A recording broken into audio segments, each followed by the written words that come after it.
44 goals in that game week, making it a record for any one weekend in the Premier League. That means a lot of FPL points for people like Animesh.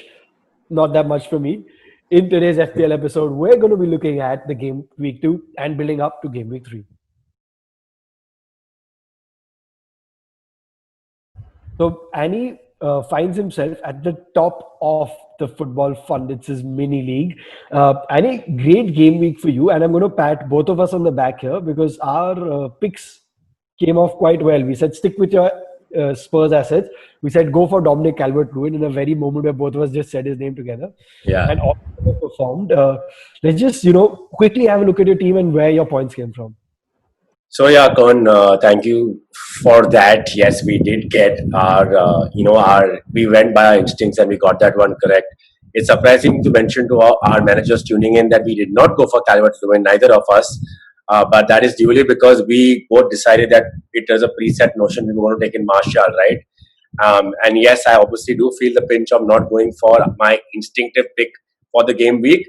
But hey, this is what's going to happen throughout the season. You win some and you lose some, right? I'm very happy I stuck by my Spurs assets because I did agree with what you said, Kern. It wasn't very wrong when you said that Spurs are not a very scoring side.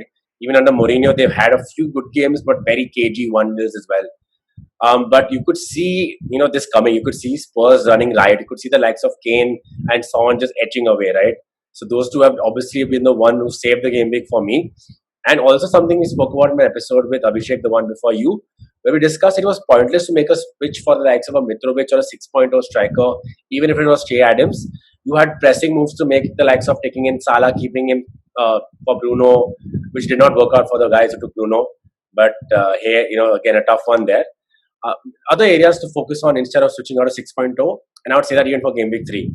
All in all, I was let down by Lascelles and Maximin injury, and they had a shocker of a game against Brighton. Again, McCarthy and the keeper steer is something we spoke about, the fact that Martinez could very well just start that game. Great game for him, and we'll cover him later. I think 4.5 Martinez just comes into people's teams, right? Yeah. But apart from that, I was very happy because I stuck to my plan for the first 3 game weeks. I still don't see myself making more than 1 or 2 changes this game week, maybe a -4 at best. I'm still very happy with how my team looks, and Justin seemed to be working out enough for me for this first 3-4 game weeks again. Yeah, thanks, Annie. I think we'll cover the changes that Animesh is going to make in our next episode. Today, we're going to be looking at the wildcards. So there's a lot of people jumping on to the wildcards now. I see my Twitter timeline from the FPL community just filled with people going for wildcards or for -8s. Basically, a lot of changes happening this weekend. People are fed up. They don't want to do anything anymore. Annie, for me personally, I'm still, even though I had a terrible game week, actually, I'm just going to quickly share my team here. Yeah, so as you can see, all my points have just come from differentials, or my main points. Justin James, Mitrovic, Pereira. So all the lower ranked, or the lower cost, the players got me my points. If I had seen someone else's team, I know lots of people would be tempted to hit that wildcard option on this right now, or take those -4s and -8s. Fair. I'm still going to try and hold off from doing that. I'm going to try and wait till the international break is done to do my big changes. I see the teams will be a lot more settled by then. Injured players will be coming back by then. But there are a lot of people who are playing their wildcards. So today what Annie and I are going to do is look at the must-haves in these positions. So we're going to just take a quick look at each position, some of the must-haves, some of the big differential options that we think stand out in these positions for your wildcard teams in the coming game weeks. So we start right at the back. So who do you think, if I'm making a wildcard team right now, who's your keeper pick? I'm still going to stick by my theory. If I'm making a wildcard change in the first 3 game weeks, so this being the 3rd game week, I would have told people, hold off, go to the 5th, 6th game week. You can get up, Patricio kind of keeper, and it's 5.5, but that's consistent clean sheets of points guaranteed, right? So for now, I would still say go for the likes of Martinez at Aston Villa. Looks like a solid keeper. Matt Ryan again, Brighton. Some of the tougher fixtures are done. So I would look at keeping him again. McCarthy for me is someone I would still keep in my team. I won't be wildcarding myself. I would still keep him in my team irrespective, because I do see somewhere down the line that I see Southampton's fixtures and his form improving. So these are the 3 4.5 keepers you could go for. So either you can have two 4.5 keepers, or you can go for your Steers or somebody else who you rather say that point 0.5 Kern, and put that in your defense or your midfield. Yeah, makes sense. Martinez would be my pick as well. Great option now in that Villa defense. Great keeper, as we saw with the close season for Arsenal. Lots of save points in there. He looks like a great option. If he was available at the start of the season at Villa, I might have gone for him instead of McCarthy, maybe. Even Ariola, at 4.5 is very tempting. It's just that I do not trust the defense of his side that much, unfortunately. Yeah. So I don't know if it is. I know he's going to be starting, but I'm just not convinced yet. And if you're wild carding, I would not expect you to take such a risk. You'd rather go for someone tried and tested and consistent. So the likes of Ryan would then be better, right? Yeah. My pick in defense, Annie, is Luca Dean for my premium defenders. In general, Everton have looked like a better side. I'm not saying that, obviously this week goals conceded, Luca Dean didn't get points, but yeah, last season, Trent Alexander-Arnold and Andrew Robertson were the only defenders who supplied more FPL assists than Luca Dean. This is still an Everton side who didn't do that well. They're obviously going to perform better this season, even better defensively. So there's more points coming in for him there. And since joining Everton at the start of 2018-19, Luka Dean has created more chances in the league than any other defender in Europe's top 5 divisions. Right. So I think it's going to be coming if Yeah. Everton are scoring goals this season, which a lot of us are seeing, a lot of us are jumping on that wagon. A lot of them are going to be created by Luka Dean. So I think if you're making a wild card, you're not going for a Trent Alexander-Arnold, you're not that sure about him. Luka Dean is my premium defender pick. So that's where I would say if you are someone like me and who's gone for a 4.5 defense and low only, and my wild card would be when I would like to bring the likes of Trent into my team or Robertson. I would not want to go my whole season without either of one of those, only because I do see Liverpool doing enough creative, attacking wise. Maybe not clean sheets, but that's the thing. Like at 7.5, Trent, someone who can get you that goal and a clean sheet. So at his price point, I think he's still a steal. If you don't have them in your side, get them in. If you are considering taking them out of your side in the wild card, I would still say hold on. I think the likes of Trent or Robertson are worth keeping in your side. Don't pull the bullet on them yet. And yes, If you had to pick one of the two, Annie, Robertson or Trent, yeah, tough one. I would say Robertson only because Trent has shown a few lapses in judgment since the start of the Premier League, the restart of the Premier League. He seems to have picked up an injury or two. He's looking a little weary. So I'm not convinced with his fitness overall still. And plus, Robertson is 0.5 cheaper, right? Yeah, that 0.5 makes a big difference. Trent obviously does just offer the set piece potential that managers like to pick him for. But hey, that's the defense that we think you should be looking at. Moving on to midfield, Annie, who's your midfield must haves? And I say multiple because I know there can't be one in FPL this season. Indeed. So look, we obviously have spoken about how, like having the likes of Salah in your team, Aubameyang, KDB, and the people who started off their first 2 game weeks started off with maybe not having a City like a City player like KDB or Sterling, neither a Bruno Fernandes or Rashford, right? Looking at Manchester United, I don't see them doing as badly as they did in the very first game. That being said, I would not want to bet on a slow horse. When you have players from other teams who are doing phenomenally, right? James Rodriguez no longer is a differential. He's almost 22% owned. You have Son, who was in fact one of the most transferred out players before game week 2, almost 500,000, and now he's about 30% owned. So I would say, looking at Spurs fixtures, firstly, Son is someone you should consider keeping in your team or getting him in if you don't have him. He's still at 9.0. Yes, more expensive compared to the likes of James Rodriguez, but I think worth the buck. They play Newcastle next, Manchester United away, but then it's West Ham, Burnley, Brighton, West Brom, right? So again, good run of fixtures. Yes, there is Europa, but I see Mourinho doing enough with rotation. And I want to throw out a shout out to Gareth Bale. Now, Bale obviously is in at 9.5. He's not going to be very fit throughout the season, but I think Bale will be rotating into the squad enough for the other players to get a break. So I'm not saying getting Gareth Bale, but Son definitely should slot into your side. The next pick should be, I would say, Sterling or KDB over Aubameyang because Arsenal's fixtures are turning for the worse. And they're playing Liverpool, Sheffield, Man City, Leicester, Manchester United.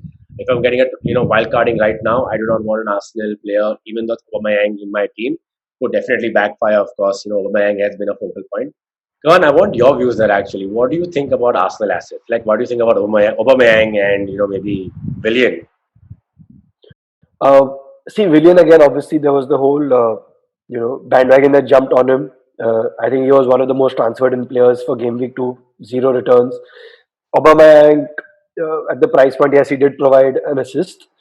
You hope for more when you're paying that much, right? You're just spoiled by the likes of Salah and De Bruyne so much that assist just doesn't cut it.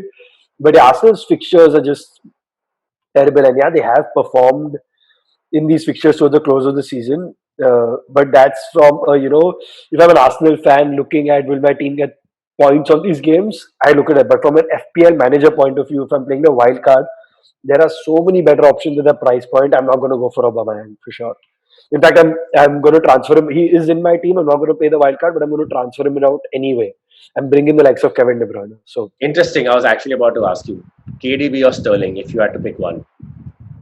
KDB for me, and I'm actually going to put one point out there. If you're looking at playing wildcard or even just doing general transfers this season, I think one of the things you should look out for is who's taking the penalty for your team. Obviously, previous seasons we did look at it, but we're already seeing that there's going to be so many penalties awarded this season with the new VAR rules coming in, with the new handball rule coming in. There's going to be a lot more penalties. Uh, so I think it's very important between two players. If you have that option to pick, just pick the one who has the penalties. Hmm. It's the Salah Mane rule, right? Yes, Mane gave scored 2 goals, but in the long run, why does anyone pick Salah or Mane? It's because of his set piece duties. I think it's the same thing. Just look at every player like that now, which is why De Bruyne was turning for me. Or you can do what people did in the start of last season, what managers did last season, have both Salah and Mane in your team. Interesting. I mean, yeah, but then who Interesting. miss out on everyone else? But hey, Maybe you won't you won't feel the pinch if Liverpool show the form they did again. But Liverpool, as you can see, are scoring goals even if they're going to concede. They're still going to try their best to outscore teams, right? yeah, Looking at if I had to choose, I spoke about James Rodriguez earlier. And again, Everton have a very good run of fixtures. They're looking way more solid as a unit. Crystal Palace, Brighton, Liverpool, Southampton, Newcastle are the games. Next 5 games. James Rodriguez is at 7.5 still. And he's still owned by only 22% of managers. But the only thing I'm a little wary about, the likes of James Rodriguez is the fact that I don't know if I'm going to see that same consistency after a couple of games. So when I'm wild carding, am I going to tell managers should I go for James Rodriguez 7.5, or what about Phil Foden at 6.5? Right? Phil Foden looks like he's going to start. Great asset in terms of price value per whatever you can see the position he's playing. yeah, Higher 6.5 again. That price is just crazy, right? yeah. And looks like he's going to be starting most games. But for now, if I had to, let's say, look at my midfield, would look something like Son, Salah, Sterling. I would say for me, maybe right now a KDB. Maybe the likes of Saint Maximin is injured, but let's say you go for the likes of Pereira at 6. I would still try to lean towards maybe James Rodriguez for now over a Phil Foden.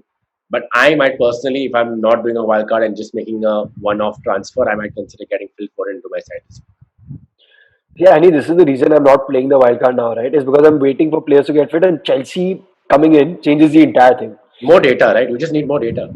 No, even more like you have suddenly in this mix, you throw Ziyech, Havertz, Ziyech, and Pulisic come back fit now.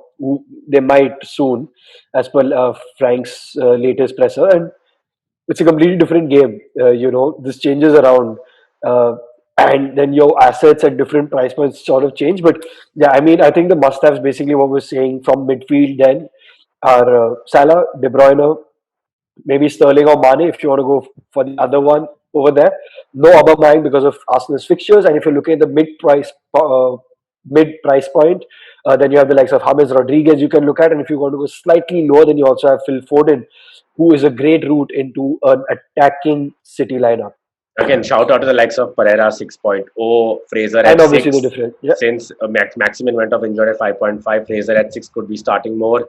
Jeff Hendrick for Newcastle again. I'm not saying Newcastle players are the best assets to consider, but looking but at at that price points, price, yeah, why not? yeah, I'll also actually give a shout out to Podence, who's starting for Wolves quite a bit now.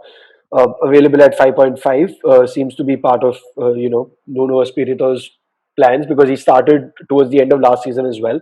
Correct. That's a good differential to look at as well if you're saving the money to bring others in.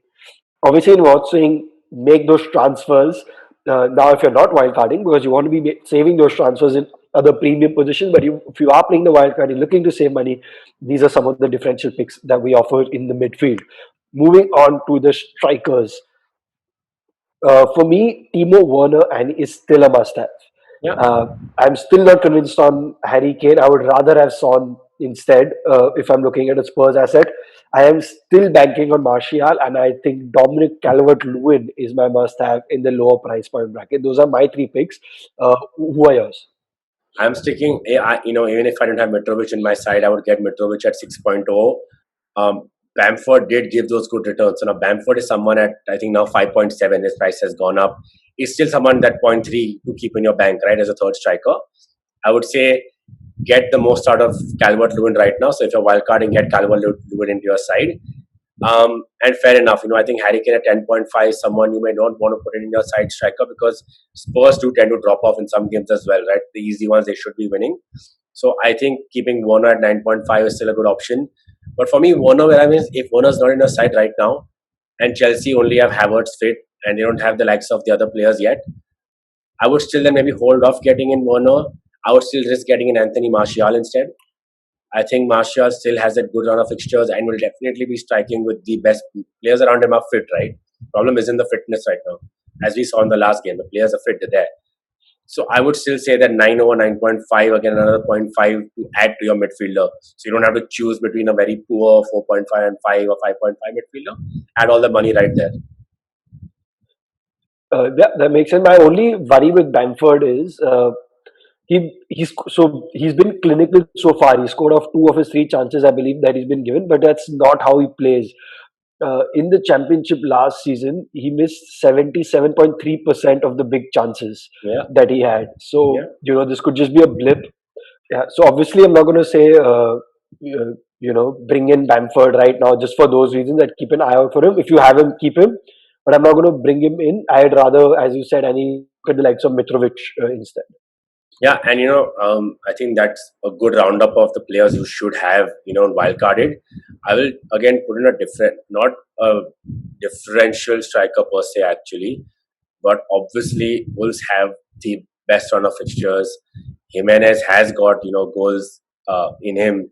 You can see he's owned by about 22% of managers. West Ham, Fulham, Leeds, Newcastle, Crystal Palace, Leicester. Now those are really tempting fixtures, crying out loud. I would say, even if you don't want to consider maybe likes of Harry Kane at 10.5 or Martial or Werner, and you want to really pack up your midfield, right? 8.5 Jimenez, 6.0 Mitrovic, and 7 Dominic Calvert-Lewin. 7.2 Calvert-Lewin are great options to go as well if you want to restock to that front. Yeah, and I think again, as you said, a non-differential differential. You could look at Jesus, because Aguero, I said last week bring him in, but obviously he's still out for a while. So till the time we can bring him in, Jesus provides a great option to a City attack. His owners who had brought him in last week had to wait to the last minute to get attacking returns from him. He got them in. He got his goal finally in stoppage time. Uh, I think with the players around him, he's been sort of underperforming. But if City are to win the league this year, they're going to be a little more clinical in front of goal. I'm sure Pep is going to be pushing for that. And I think for that, Jesus will have to pick up his game. So if someone's looking for that slightly different route into the City attack, they don't have the midfielders packed, Jesus is one that I'm pitching. So yeah, Jesus has just never really convinced me that he can really carry a City lineup for a whole season. I know he has got a goal or two in him, and if you're wildcarding, that should not be for me an option. I would still say Richarlison over DCL is a better option at 8.0. Again, the reason I hammer down on the cheaper forward is they are getting you those returns right now, and they are adding that value to your midfield. You can definitely pack a midfield with the star players who right now seem out of reach, apart from 2 or 3 in your side as best, right? And yeah, that's how I see lining up this side if you're wildcarding. Well, so that was our pick for your wildcards or your minus eights for this week. We've covered all positions. We've given you a couple of differential options. And also don't forget that if our mini league is still open, the link and the code is in the description. But make sure you hit subscribe to the channel. You follow us on Instagram to be eligible for our mini league. It's a lot of fun. Animesh is currently at the top of it. So if you want to beat the pundits, join this mini league. We'll be looking forward to the weekend fixtures on our release on Thursday or Friday. So stay tuned for that. Stay tuned for our next FPL episode where we'll cover a lot more. So before Akon rounds us off there, I want to also add, you've not mentioned the likes of Vinagre. People have been wondering, and if you made it so far in this episode, that is because Markal is injured again. The whole Vinagre debate opens up. 4.5, Wolves defender, great fixtures. He might be finally starting again, not leaving. But once the Carabao Cup fixtures are done and we get a better idea about who's fit over the weekend is when we'll discuss Vinagre again. So stay tuned for that discussion in the next episode. Yep. So injuries, updates, all of that and more on the next FPL episode. See you then.